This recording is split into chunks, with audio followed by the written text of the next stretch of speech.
जय हिंद साथियों। आज फिजिक्स का चैप्टर नंबर 2 स्टार्ट होने वाला है। मानव नेत्र तथा रंग बिरंगा संसार। आइए देखते हैं। मानव नेत्र तथा रंग बिरंगा संसार, human I and colourful world. देखिए, अगर हम बात करें मानव नेत्र की, मानव नेत्र,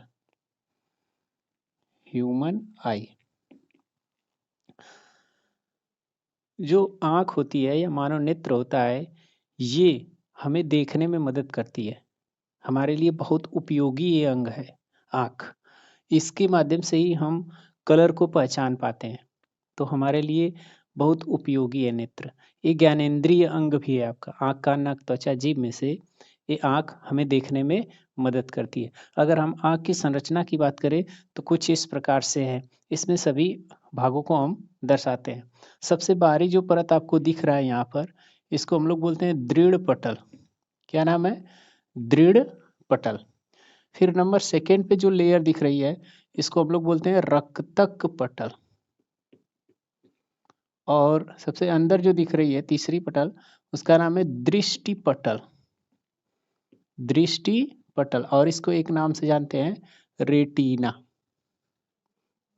इसके साथ साथ जो आपको ये दिखाई दे रही है, इसका नाम है बरौनी।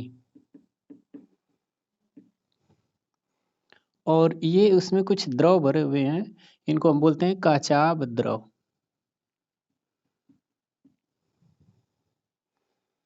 और ये आपको जो दिख रहा है, इसको हम बोलेंगे दृष्टि तंत्रिका।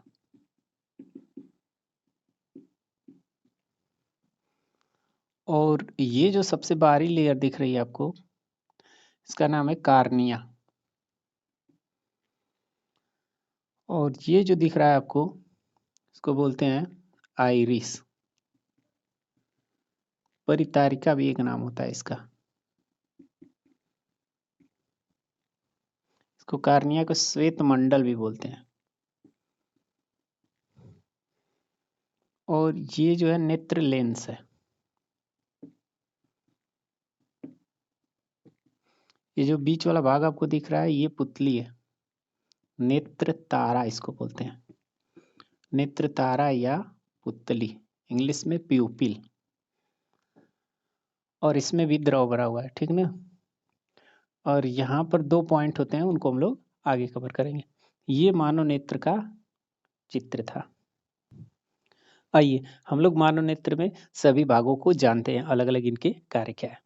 चलिए देखिए, सबसे पहले हम देखते हैं बाहर जो ये आपको आँख के ऊपर जो पलक है, उस पे बाल दिखाई दे रहे हैं, उसी को हम लोग बरौनी कहते हैं। वो क्या होता है कि जैसे मान लीजिए हम लोग कहीं यात्रा वात्रा करते हैं, तो उस वक्त धूल के कण, मिट्टी, ये सब जो मक्खियाँ होती है या फिर मच्छर होते हैं या फिर जितने भी जीवाणु विषाणु होते हैं, वो आकर उसी में फंस जाते हैं। वो आँख में अंदर जाने से बरौनी क्या करती है, हमें सुरक्षा प्रदान करती है, बचा लेती है। तो ये था बरौनी। और जो हमारी नेत्र है, नेत्र की जो सबसे बाहरी परत है, उसका नाम है दृढ़ पटल। दृढ़ पटल सबसे कठोर पटल, दृढ़ नाम से ही लग रहा है। तो इसका कार्य है आन आँख के आंतरिक भागों की सुरक्षा। मतलब कि ये दृढ़ पटल होता है, सबसे बाहरी परत है, जो क्या करता है, नेत्र के आंतरिक भागों की सुरक्षा करता है बाहरी आघातों से। रक्तक पटल का भी कुछ इसी प्रकार कार्य है। अच्छा, दृढ़ पटल के सामने का कुछ भाग जो उभरा होता है, ये दृढ़ पटल है सबसे बाहरी परत, इसके सामने का भाग कुछ उभरा हुआ दिख रहा है। ये जो उभरा हुआ भाग दिख रहा है, इसको हम लोग बोलते हैं कार्निया। नेत्रदान जब किया जाता है, तो आंख का कौन सा भाग नेत्रदान में किया जाता है, वो होता है कार्निया। इसको श्वेत मंडल कहते हैं। अधिकांश प्रकाश का परावर्तन या अपवर्तन इसी भाग से होता है, कार्निया से। जो आंख का उभरा हुआ भाग है, उसी को हम लोग कार्निया कहते हैं। नेत्रदान किसका किया जाता है आंख में? कार्निया का ही किया जाता है। और नेत्रदान करते वक्त किसका नेत्र लिया गया है और किसका नेत्र किसको लगाया गया है, इसको गुप्त रखा जाता है। हाँ, जब आंख का नेत्रदान करना हो तो उस वक्त आप उसका एक फिक्स नंबर होता है, आप उसको कॉल करेंगे, नेत्र टीम वहाँ से आएगी। 10 से 15 मिनट का ये समय होता है, इसके अंदर वो आपकी आंखें निकाल ले सकते हैं। चलिए नेक्स्ट देखते हैं। दृष्टि पटल की बात करते हैं, जिसको हम लोग रेटिना कहते हैं। दृष्टि पटल, देखने वाली परत। नाम से देखिए, दृष्टि पटल, देखने वाली परत। इसको इंग्लिश में रेटिना कहते हैं, हिंदी में लिखा है क्योंकि यूपी बोर्ड में रेटिना ही इसी प्रकार देता है। तो हमारी आंख में किसी भी वस्तु का प्रतिबिंब कहाँ बनता है? रेटिना पर बनता है। और उसकी प्रकृति कैसी होती है? प्रकृति की अगर हम बात करें, जो रेटिना पर बनने वाले प्रतिबिंब है उसकी प्रकृति कैसी होती है? होती है वास्तविक।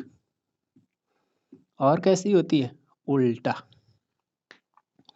किसी वस्तु का प्रतिबिंब हमारी आंख के किस भाग में बनता है? तो दृष्टि पटल या रेटिना पर। उसकी प्रकृति कैसी होती है? वास्तविक या उल्टा होती है। ठीक है, ये हो गया पॉइंट।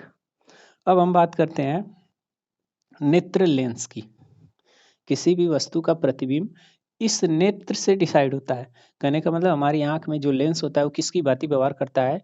उत्तल लेंस की भांति व्यवहार करता है। उत्तक का बना होता है, न कि कांच का बना होता है। हमारी आंख में जो लेंस है उत्तल लेंस की भांति व्यवहार करता है, उत्तक का बना होता है। मांसपेशी सिलेरियों के बीच ये लटका होता है। ये क्या करता है? किसी वस्तु का प्रतिबिंब ले जाकर रेटिना अर्थात दृष्टिपटल पर बनाता है। ठीक है, तो नेत्र लेंस के बारे में भी आप जान गए। इसके बाद करते हैं पुतली या आइरिस। इसकी बात करते हैं, आइरिस की। हमारी आंख में जो काली पट्टी दिखाई दे रही है, आप देख पा रहे होंगे कि आपकी आंख या हमारी आंख में जो काली पट्टी दिखाई दे रही है उसी को हम लोग बोलते हैं आइरिस। इसको एक और नाम से जानते हैं, परितारिका। ठीक है, ये जो काली पट्टी दिख रही है ये नियंत्रित करती है पुतली को। ये पुतली और इसकी लोकेशन क्या हमने बताया? जो हमारी आंख में काली पट्टी दिख रही है वही आइरिस होती है। उसकी कलर कैसी हो सकती है? नीली हो सकती है, भूरी हो सकती है, काली हो सकती है। तो वो नियंत्रित करती है पुतली को। उस जो काली पट्टी उसके बीच में एक छोटा सा छिद्र होता है, उसे हम लोग पुतली या प्यूपिल्स कहते हैं, जिसको नेत्र तारा बोल सकते हैं। वो प्रकाश की मात्रा को नियंत्रित करता है। हमारी आंख में कितना प्रकाश जाना चाहिए उसको नियंत्रित कौन करता है? पुतली। और इसको नियंत्रित कौन करता है? आइरिस। तो पुतली पुतली की एक खास बात होती है, नेत्र तारा की एक खास बात होती है कि अधिक अंधकार में ये अपने आप फैल जाती है और अधिक प्रकाश में ये सिकुड़ जाती है। ठीक है, ये था पुतली के बीच। अब हम बात करते हैं, ये सिलेरी मांसपेशी, इसके बीच में जो परत होती है आपस में चिपक न जाए इसलिए काचाभ द्रव इसमें रहता है। आंख की दृष्टि क्षेत्र की अगर हम बात करें तो दोनों आंख से हम लोग लगभग 180 डिग्री तक देख सकते हैं। अगर एक आंख बंद करे तो वो लगभग कितना क्षेत्र देख सकता है? तो वो होगा आंसर इसका 150 डिग्री। ठीक है, और हाँ, हमारी आंखों में 3 लेयर थी, एक चौथी लेयर है जिसकी खोज हुई, जिसका नाम है दुआज लेयर। ये डॉक्टर हरमिंदर दुआज के नाम से उसका नाम दुआज लेयर रखा गया। ठीक, ये पंजाब के निवासी थे, भारत के। तो ये नेत्र के बारे में था, सभी पॉइंट आप नोट कर लीजिए। इसमें कुछ पॉइंट और भी हम जानते हैं। मान लीजिए ये लेंस था और उत्तल लेंस, अगर इसका हम मुख्य अक्ष बनाए तो मुख्य अक्ष क्या कर रहा है? इसको रेटिना को जिस बिंदु पर काट रहा है, लेंस का मुख्य अक्ष रेटिना को जिस बिंदु पर काट रहा है इसे हम लोग पीत बिंदु कहते हैं, येलो स्पॉट। अच्छा, ये जो देख रहे हैं आप दृष्टि तंत्रिका, ये क्या है? किसी भी, जैसे किसी वस्तु को देखते हैं हम लोग पहचान लेते हैं आसानी से, तो किसी भी चीज वस्तु को हम देखते हैं तो वो दृष्टि तंत्रिका के माध्यम से वो मस्तिष्क को जाता है सूचना, आवेग के माध्यम से। तो ये रेटिना को छेद के जहां से ही निकल रही है दृष्टि तंत्रिका, रेटिना को छेद के जहां से ही निकल रही हैं, तो ये जो आपको दिख रहा है ये पॉइंट आपका कहलाता है अंध बिंदु। इसको बोलते हैं ब्लाइंड स्पॉट। ब्लाइंड स्पॉट को हमने शॉर्ट वीडियो में अच्छे से कवर किया है, उसको जाके अच्छे से आप समझ सकते हैं। यानी ये दोनों बिंदु हम बताते हैं। पीत बिंदु, अगर किसी वस्तु का इमेज पीत बिंदु पर बनेगा तो वस्तु हमको बिल्कुल स्पष्ट दिखेगा, सबसे ज्यादा स्पष्ट दिखता है यहाँ पर जब बनता है पीत बिंदु पर। अच्छा, अगर अंध बिंदु पर कोई वस्तु का प्रतिबिंब बन जाएगा तो वस्तु हमें दिखेगी ही नहीं। नोट कीजिए। देखिए, अब क्वेश्चन बन सकता है अस्पष्ट दृष्टि की न्यूनतम दूरी कितनी होती है और अधिकतम कितनी होती है? मतलब कम से कम कितनी दूरी पर वस्तु को रखें कि स्पष्ट पढ़ पाएं उसे हम, और दूर कितनी दूर वस्तु रखें कि हम उसे स्पष्ट देख सकें। तो अस्पष्ट दृष्टि की न्यूनतम दूरी जो होती है 25 सेंटीमीटर और अधिकतम जो दूरी होती है वो इनफाइनाइट अनंत होती है। न्यूनतम दूरी 25 सेंटीमीटर और अधिकतम इनफाइनाइट। ये आपका दृष्टि क्षेत्र हो गया, ठीक ना। दृष्टि विस्तार 25 से अनंत मानव नेत्र के लिए होता है। आगे हम लोग समझते हैं समंजन क्षमता।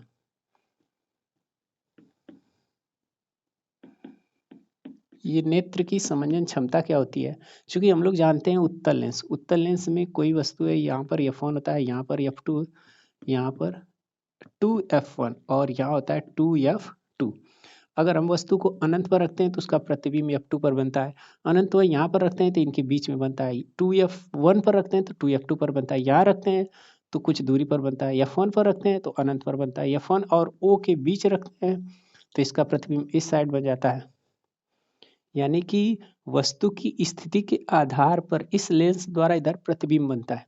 यानी हमारी आंख में यही लेंस है और उसके सामने अगर कोई वस्तु आगे पीछे हम कर रहे हैं तो उसका प्रतिबिंब अलग अलग दूरी ढंग से बनना चाहिए, छोटा बड़ा दिखना चाहिए, लेकिन ऐसा नहीं होता है। क्यों? क्योंकि नेत्र की जो नेत्र लेंस होता है उसकी समंजन क्षमता होती है, वो क्या करती है, उसको वस्तु चाहे यहाँ हो चाहे यहाँ हो चाहे यहाँ हो, कहीं भी हो, अनंत पर भी हो, उसको फोकसित कर लेती है, सभी को क्या कर लेती है, समायोजित करके F2 पर ही बनाती है।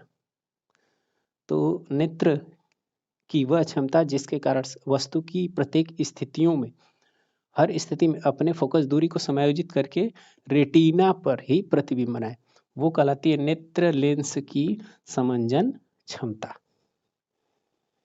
दृष्टि दोष क्या होता है? यदि किसी वस्तु का प्रतिबिंब रेटिना पर न बनकर उसके आगे या पीछे प्रतिबिंब का बनना दृष्टि दोष कहलाता है। तो दृष्टि दोष में हम लोगों को 4 दोष आपको पढ़ने हैं: निकट दृष्टि दोष, दूर दृष्टि दोष, जरा दृष्टि दोष और अबिंदुकता। पहले हम बात करें, आपने मानव नेत्र जो देखा था वैसा फिगर बार बार बनाना वो उचित नहीं होगा, ठीक है। तो इसको हम लोग इसको प्रतीक के, मानव नेत्र के प्रतीक के बारे में अगर जानना चाहेंगे तो उसका मुख्य प्रतीक आपको कुछ इस प्रकार बना सकते हैं। इस प्रकार बना के आगे से हम थोड़ा सा कार्निया दिखा देंगे, लेंस दिखा देंगे, कुछ पॉइंट को ही दिखाते हैं और इस पर क्या दिखा देते हैं, मुख्य अक्ष।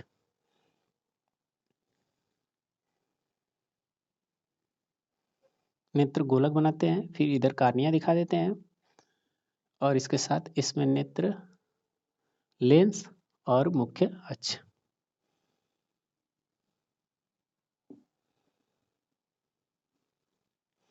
ठीक है, देखिए हमने यहाँ पर नेत्र के 3 स्वरूप दिखाए हैं। ये जो आपको दिख रहा है यहाँ पर हम पहला बनाने जा रहे हैं, दोष रहित नेत्र।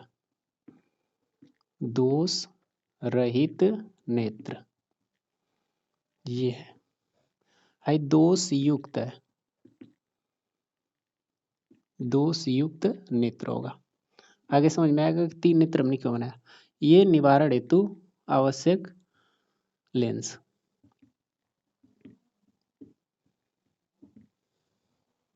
ठीक है, देखिए यहाँ पर सबसे पहले हम बात करते हैं दोष की।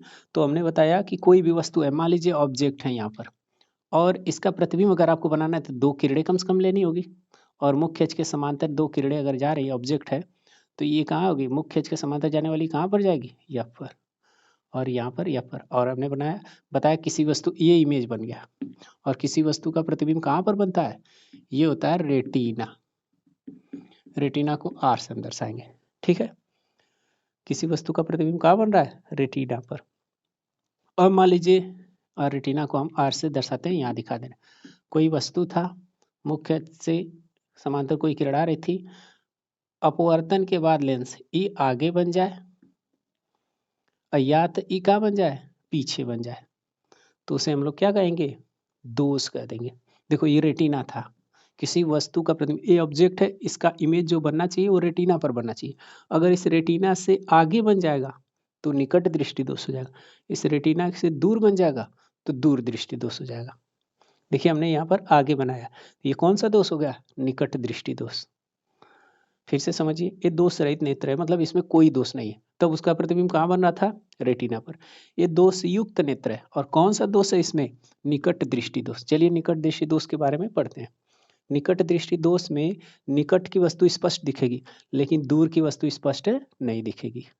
निकट दृष्टि दोष की परिभाषा, लिखना पड़ता है। तो निकट दृष्टि दोष क्या होता है? निकट दृष्टि दोष में निकट की वस्तु स्पष्ट दिखेगी, दूर की वस्तु स्पष्ट नहीं दिखेगी।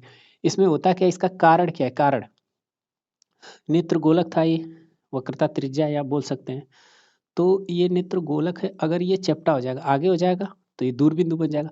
अगर ये फैल जाए, मतलब कि ये क्या हो जाए, यहाँ आ जाए, यहाँ आ जाएगा तो ऑटोमेटिक ये बिंदु आगे बढ़ जाएगा, निकट दृष्टि दोष हो जाएगा। तो निकट दृष्टि दोष होने का कारण क्या है? नेत्र गोलक मतलब त्रिज्या का बढ़ जाना, नेत्र की त्रिज्या का क्या हो जाना, बढ़ जाना, इसका कारण हो सकता है।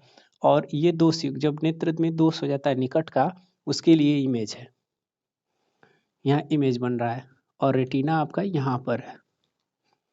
देख रहे हैं ऑब्जेक्ट है, इसका प्रतिबिंब रेटिना पर न बन के पहले बन गया, निकट दृष्टि दोष हो गया। अब इसका निवारण कैसे करेंगे, यानी इसको सही कैसे करेंगे? तो चश्मा लेंगे, उसमें लेंस लगाएंगे, उपयुक्त फोकस दूरी का उसमें हम लोग लेंस का यूज करेंगे। तो कौन सा लेंस ले सकते हैं? दो ही लेंस ले सकते हैं, या तो अवतल लेंस ले सकते हैं या तो उत्तल लेंस ले सकते हैं। और एक बात जानिए, उत्तल लेंस जो होता है, उत्तल लेंस ये किरणों को इकट्ठा कर देता है, ठीक। और जो अवतल लेंस होता है वो किरणों का करता है, फैला देता है। तो यानी जहाँ आवश्यकता होगी किरण को फैलाने की, वहाँ पर अवतल लेंस लेंगे, और जहाँ पर किरणों को इकट्ठा करने की जरूरत होगी, बटोरने की जरूरत होगी अर्थात, तो हम वहाँ पर उत्तल लेंस ले लेंगे, ठीक है। यहाँ किरण को क्या करना और फैलाना है। अगर ये किरण किसी तरह फैल के रेटिना पर बन जाए तो हमको स्पष्ट दिखेगा। तो इसके लिए हम क्या करेंगे, मान लीजिए वस्तु था, ऑब्जेक्ट, और इसका प्रतिबिंब कहाँ बन रहा था? इसका प्रतिबिंब बन रहा था यहाँ पर, इमेज आई डैश मान लीजिए। तो अब हमने यहाँ पर इसमें एक लेंस यूज कर लिया, अवतल लेंस का, क्योंकि किरणों को हमको फैलाना है। अब ये क्या करेगा, यहाँ से किरण को थोड़ा सा और फैला देगा, यहाँ फैला देगा, और लाकर ये प्रतिबिंब आखिरी हमारा बन जाएगा रेटिना पर। तो निकट दृष्टि दोष के निवारण होती, कौन से चश्मे में कौन सा लेंस लगाते हैं हम लोग? तो अवतल लेंस। कौन सा लेंस? अवतल लेंस लगाते हैं। अब जिस भी दोष के बारे में पढ़ेंगे तो ये 3 फिगर आपको बताना होगा, उसके बाद निवारण उसका कैसे किया जाएगा वो भी बताना होगा आपको। इसको नोट कीजिए, इसके बाद दूरदृष्टि दोष देखते हैं। आइए अगला देखते हैं दूरदृष्टि दोष। दूरदृष्टि दोष में क्या होगा कि दूर की वस्तु स्पष्ट दिखेगी लेकिन नजदीक की वस्तु स्पष्ट नहीं दिखेगी। और इसमें प्रतिबिंब कैसे बनता है, कहाँ बनता है? दूर बनेगा, रेटिना से दूर। कोई वस्तु है, इसका प्रतिबिंब कहाँ बन जाएगा? रेटिना से दूर।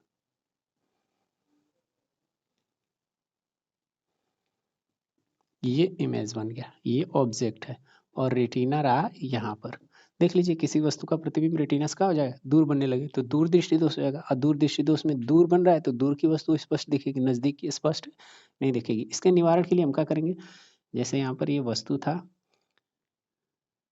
और इसका प्रतिबिंब यहाँ आखिरी प्रतिबिंब बन रहा था यहाँ पर,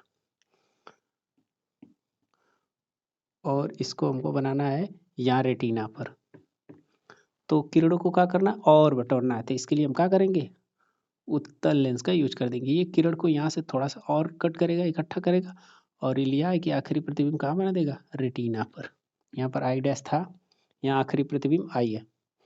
तो दूरदृष्टि दोष के निवारण के लिए कौन से लेंस का यूज किया जाता है? उत्तल लेंस, ठीक। अब आते हैं जरा दृष्टि दोष पे।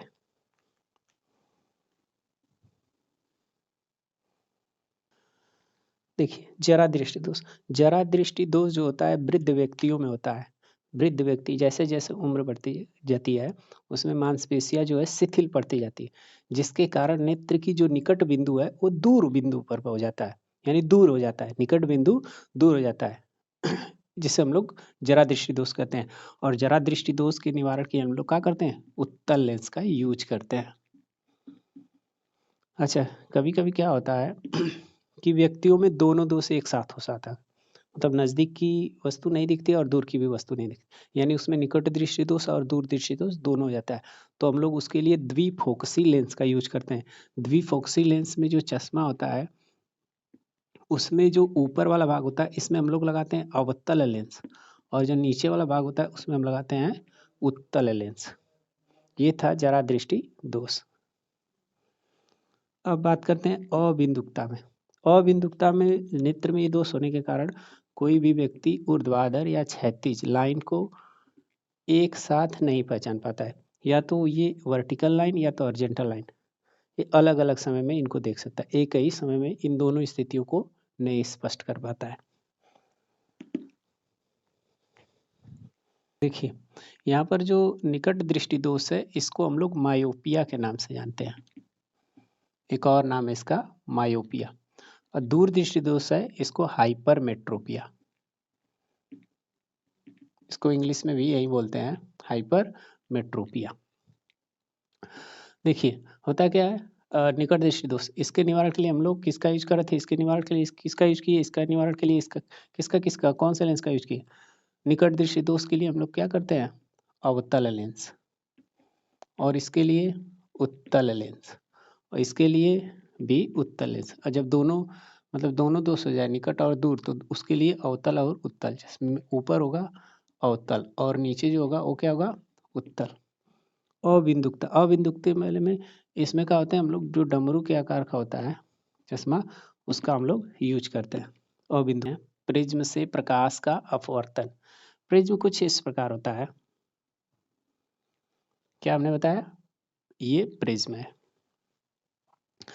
ये पृष्ठों से घिरा हुआ देख रहे हैं पृष्ठ। प्रिज्म आप माताओं बहनों को देखे होंगे, ये लोग पहनी रहती हैं, जो एक माला होता है इस तरह से चमकता हुआ दिखाई देता है, कांच की तरह होता है, ठीक ना, यही प्रिज्म है, ठीक है, उसी के बारे में हम लोग अध्ययन कर रहे हैं। तो ये जो है आपका असमांतर तल है दो, ये तीसरी है। तो दो असमांतर तलों के बीच का जो ये कोण दिख रहा है आपको, ये जो कोण दिख रहा है यही होता है प्रिज्म कोण। इसको किसे दर्शाते हैं, ए से। तो प्रिज्म कोण क्या है, प्रिज्म जो होता है एक कांच होता है, पारदर्शी माध्यम होता है, जिसके आर पार प्रकाश आसानी से जा सकता है, ठीक है। उसी से हम लोग प्रकाश को गुजारेंगे, एक वर्णी प्रकाश लेंगे या कोई भी प्रकाश लेंगे, यहाँ से हम लोग गुजारेंगे। तो इसके अध्ययन के लिए हम लोग लेते हैं एक वर्णी प्रकाश लेते हैं, एक वर्णी यहाँ से हमने प्रकाश लिया, ये था प्रकाश, एक वर्णी प्रकाश। अब जब जहाँ प्रकाश, ये तल है, पृष्ठ है, यहाँ से प्रकाश अपवर्तित होगी, तो हमने बताया था अभिलंब डालना है। तो अभिलंब कैसे डाला जाता है, मान लीजिए इस तल पे डालना है, ए पॉइंट पे, बी पॉइंट पे, सी पॉइंट पे अभिलंब खींचना है, तो हमेशा तल के लंबवत खींचते हैं। तल के क्या करते हैं, तल है इसके लंबवत खींचेंगे 90 डिग्री पर, यहाँ 90 डिग्री, यहाँ 90 डिग्री, प्रकाश जहाँ गिरता है वहाँ पर एक अभिलंब खींच देंगे, ये हो गया अभिलंब, ठीक। यहाँ से प्रकाश किरण को सीधे जाना चाहिए, लेकिन सीधे नहीं जाएगा, क्योंकि बाहर माध्यम विरल है, अंदर कौन सा हो गया, सघन।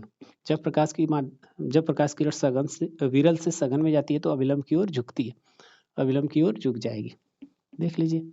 जब अभिलंब की ओर, अभिलंब ये है, अभिलंब की ओर झुक गई किरण, अब यहाँ से बाहर निकलना चाहती है, अब सघन से फिर इधर कौन सा हो गया, विरल हो गया। तो सघन से विरल होगा तो अभिलंब से दूर हटेगी, तो पहले अभिलंब खींचना होगा इस पॉइंट पे, अभिलंब तल के लंबवत होना चाहिए, ऐसे होना चाहिए, यानी किरण को सीधे जाना चाहिए, लेकिन ये इस प्रकार इधर चली जाएगी, ठीक है। अच्छा, ये जो किरण आ रही थी इसका नाम है आपतित किरण, इसका नाम रख देते हैं PQRIS,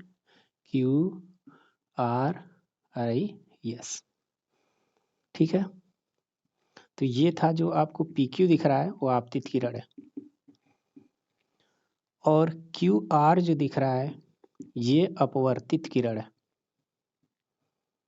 अपवर्तित किरण, और RS जो दिख रहा है वो है निर्गत किरण। अच्छा, ये जो आपतित किरण है इसको अगर आगे बढ़ाएं तो कुछ इस प्रकार आगे बढ़ेगी, और ये जो निर्गत किरण है आगे इस प्रकार बढ़ेगी, आगे तो नहीं मिलेगी, पीछे अगर इसको बढ़ाते हैं तो कुछ इस प्रकार यहाँ पर आके मिल जाएगी। मान लीजिए T पर मिला, तो यहाँ पर जो कोण बन रहा है इसको हम लोग डेल्टा से दर्शा देते हैं, और डेल्टा क्या है, न्यूनतम विचलन कोण, न्यूनतम विचलन कोण है। पूछता है विचलन कोण किसे कहते हैं, तो आपतित प्रकाश और निर्गत प्रकाश के बीच बनने वाला कोण न्यूनतम विचलन कोण कहलाता है, ठीक है। तो इसे नोट कीजिए। प्रिज्म से प्रकाश का वर्ण विक्षेपण, प्रिज्म पहले, सबसे पहले हम लोग याद लेंगे प्रिज्म, प्रिज्म से प्रकाश का वर्ण विक्षेपण, वर्ण का मतलब होता है रंग, विक्षेपण का मतलब होता है बिखरना, किसी प्रिज्म से जब श्वेत प्रकाश गुजरता है तो वह 7 रंगों में विभक्त हो जाता है अपने वही। इन्हीं सातों रंगों को क्रम में एक निश्चित क्रम में व्यवस्थित कर देंगे तो वर्ण क्रम हो जाएगा। इसी घटना को वर्ण विक्षेपण कहते हैं, यानी प्रकाश के रंगों का बिखरना। ये मान लीजिए सूर्य का श्वेत प्रकाश है, इस सूर्य का। अब यहाँ से किरण गई, यहाँ से जाने के बाद ये क्या होगी कि यहाँ पर अभिलंब डालेंगे हम, तो अभिलंब से ये सीधे जाना चाहिए, लेकिन ये अभिलंब की ओर झुक जाएगी। यहाँ से ये किरण बाहर जाना चाहती है, लेकिन बाहर ना जाके इधर फैल जाएगी, 7 रंगों में विभक्त हो जाएगी।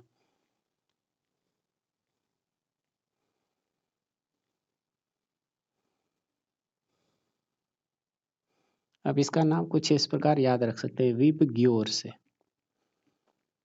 नीचे से लिखते जाइए।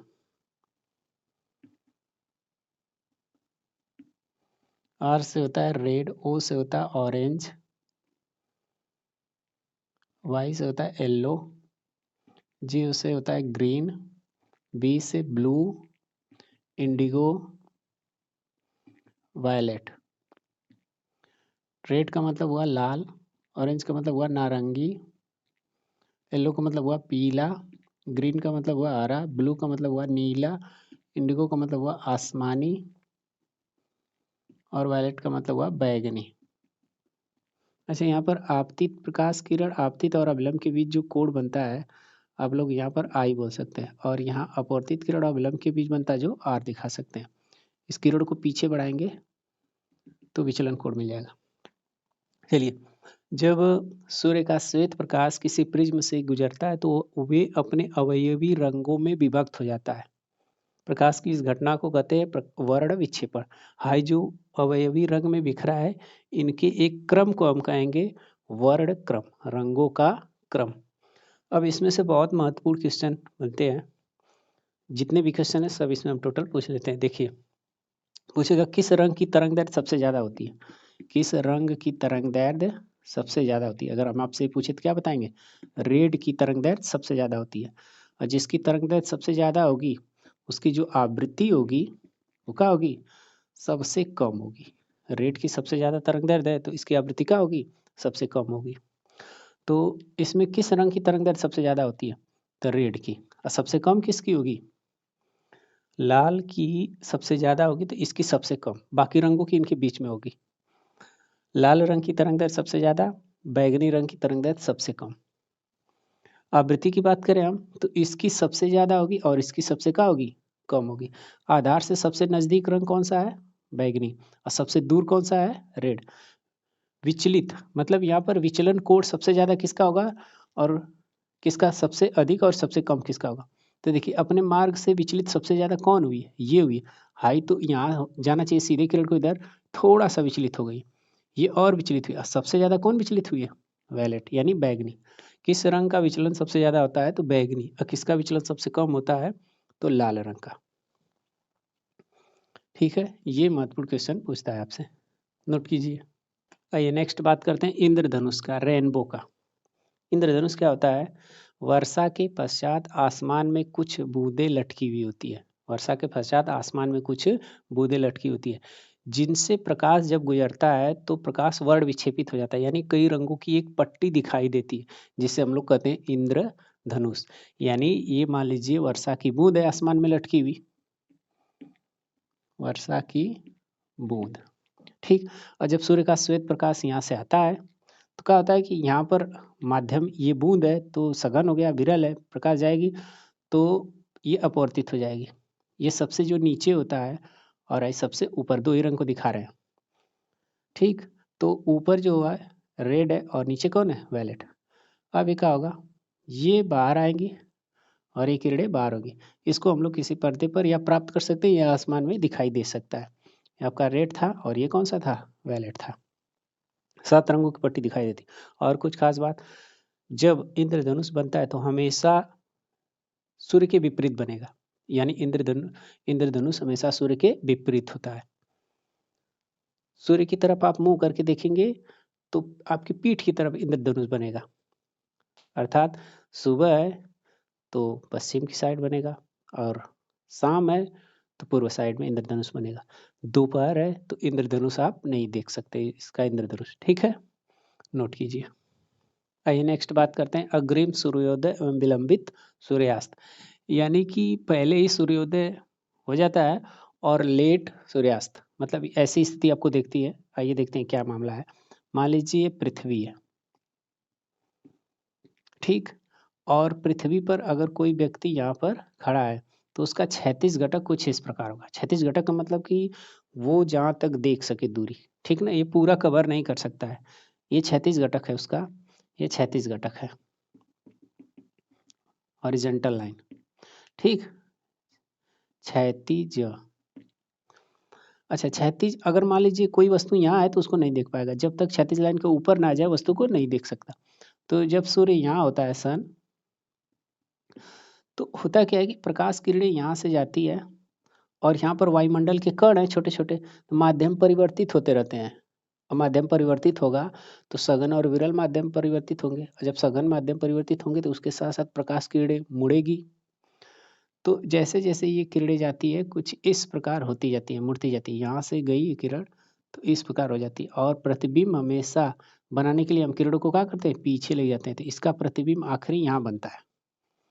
यानी कि जो प्रकाश किरण है ऐसे आते आते मुड़ती जाती है, जब इसको पीछे ले जाते हैं तो इसका प्रतिबिंब यहाँ बन जाता है।